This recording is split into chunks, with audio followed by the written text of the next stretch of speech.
Hello everyone and welcome to another Wild Edibles episode where today we'll be taking a look at the marsh pepper plant. Now this plant is very closely related to Jesus plant, which is the last wild edible I've done. And in fact, there's a couple Jesus plants right nearby. In fact, there's one there. They tend to grow very close to one another, although this plant, as its name suggests, only really grows near water.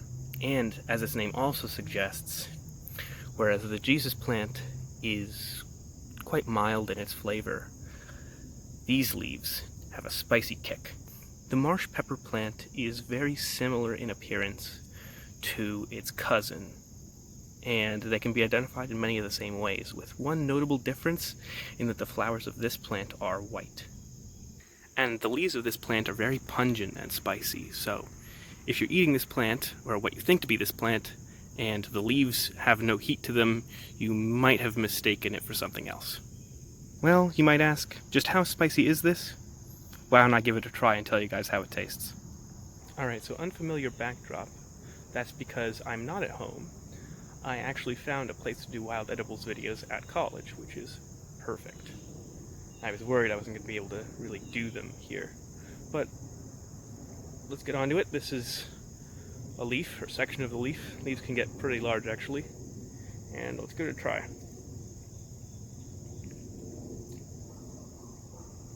There's a reason I didn't eat the whole leaf and I only bit off a section of the part that I grabbed. These leaves are actually really spicy. I have a decent heat tolerance and they have a very numbing heat to them.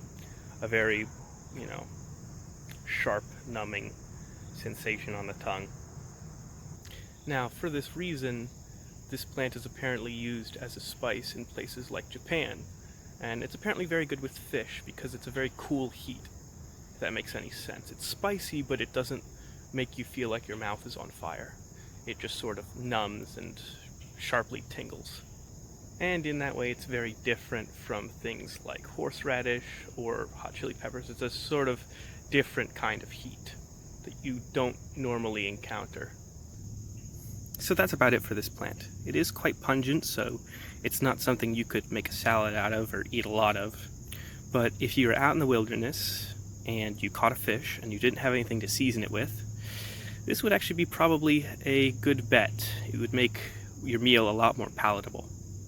I hope you enjoyed. See ya.